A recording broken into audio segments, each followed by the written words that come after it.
Hey hello welcome to Hima నానివల్. మీ వినాయక చవితి ఎలా చేసుకున్నారు? మేమైతే చాలా బ్రహ్మాండంగా చేసుకున్నాం. ఈ వ్లాగ్లో చూసేయండి మా వినాయక చవితి. ఇక్కడంతా క్లమ్జీగా ఉంది కదా, అక్కడ బ్యాక్డ్రాప్స్ కోసం లైటింగ్స్ కోసం అంతా ఫిక్స్ చేస్తున్నారు. సో అందుకే అంత క్లమ్జీగా ఉంది. గుమ్మానికి మామిడాకులు కడితే ఎంత అందంగా ఉంటుంది కదా. ఇక్కడ నేను ఉండ్రాల పాయసం చేస్తున్నాను. బేసిక్గా ఫస్ట్ మేము పైన పూజ చేసేస్తాం, తర్వాత విగ్రహం దగ్గర పూజ చేస్తాము. ఇక్కడ మా హస్బెండ్ హారతి ఇస్తున్నారు, అదే పూజ చేసి ఇక్కడ ఇంకా కింద విగ్రహం దగ్గర అన్నీ సెట్ చేసాం. చాలా అందంగా వచ్చింది అలంకరణ. మా మావయ్య గారు దీపం వెలిగిస్తున్నారు. పాలి అవన్నీ మేము ఫుడ్ ముందే టై చేస్తాము. అది వీడియో క్యాప్చర్ చేయలేదు. తర్వాత మా హస్బెండ్ బుక్ చదువుతున్నారు. ఇక్కడ అనుకోవచ్చు మీరు, ఏంటి మీ హస్బెండ్ స్టూల్ మీద ఉన్నారు అని. తనకి కాలుకి దెబ్బ తగిలింది, సో అందుకే కింద కూర్చోలేకపోతే స్టూల్ మీద కూర్చున్నారు. మా మావయ్య నేను కిందే కూర్చున్నాము. ఎన్ని సెట్ చేసుకున్నా కొన్ని సామాన్లు మిగిలిపోతాయి కదా, అవే మా అత్తయ్య గారు ఇక్కడ హెల్ప్ చేస్తున్నారు. వీడియో తీస్తున్నానని హాయ్ చెప్పారు.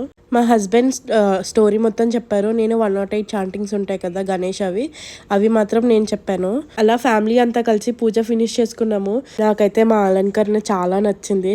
బుజ్జి బుజ్జి ఏనుగుల మధ్యలో మా వినాయకుని చూస్తుంటే మనసు ప్రశాంతంగా అనిపించింది. ఇక్కడ ఈవినింగ్ నేను గణేష్ నిమజ్జనానికి వెళ్తున్నాము. మా వదిన వాళ్ళని కూడా కలిసి వాళ్ళతో పాటు వెళ్దామని. ఇక్కడ జీకే ఫౌండేషన్ అని ఒకరు పెడతారు, చాలా అందంగా పెడతారు. వాళ్ళ వినాయకుడిదే ఈ లైటింగ్ అంతా చాలా బాగుంది.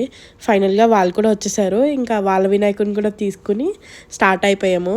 మేము హైదరాబాద్లో ఉన్నప్పుడు అయితే ట్యాంక్ బండ్ వెళ్ళే వాళ్ళం కంపల్సరీ మా వినాయకుడిని నిమజ్జనం చేయడానికి. ఇక్కడ వైజాగ్ వచ్చేసిన తర్వాత నుంచి బీచ్కి వెళ్ళిపోతున్నాము. కానీ I really miss Khairatabad Ganesha and ఆ నిమజ్జనం. ఆ 2 days అయితే మేము ఇంకా ట్యాంక్ బండ్ దగ్గరే ఉండేవాళ్ళము. బట్ ఓకే, వైజాగ్లో కూడా బీచ్కి వెళ్ళి నిమజ్జనం చేయడం చాలా హ్యాపీగా అనిపిస్తుంది. సో మేమందరం కలిసి జై బోలో గణేష్ మహారాజ్కి అనుకుని వర్షని నేను బీచ్లోకి వెళ్తున్నాము. మా హస్బెండ్ వీడియో రికార్డ్ చేయమంటే వంకర తింకరగా రికార్డ్ చేస్తున్నారు. ఆ రోజు ఫుల్ వర్షం పడుతుంది, అయినా సరే మేము ఆ వర్షంలో తడుచుకుని బైక్స్ పైన వెళ్ళిపోయాము. ఇంకా కొన్ని ఫొటోస్ దిగుదాము అని అలా ఫొటోస్ దిగుతుంటే మా మామయ్య కంగారు పెట్టేస్తున్నారు. వర్షిని నవ్యకు కూడా ఫొటోస్ తీస్తుంటే వర్షిని జై బోలో గణేష్ మహారాజ్కి అని అరుస్తుంది. చాలా బాగా అనిపించింది. ఇక్కడ ఫొటోస్కి లైటింగ్ సరిపోవట్లేదని మా వదిన ఫ్లాషెస్ పట్టుకున్నారు. సరే నేను కూడా ఒక ఫోటో దిగుతాను అని వినాయకుడితో ఫోటో తీసుకున్నాను. మళ్ళీ వర్షిని వాళ్ళకి ఇచ్చేసి అక్కడ బీచ్లో లోపలికి వెళ్ళిపోయాము. ఇక్కడ మా అత్తయ్య మాత్రం నేను రాను అని రెయిన్ కోట్ వేసుకుని ఉండిపోయారు ఇక్కడే.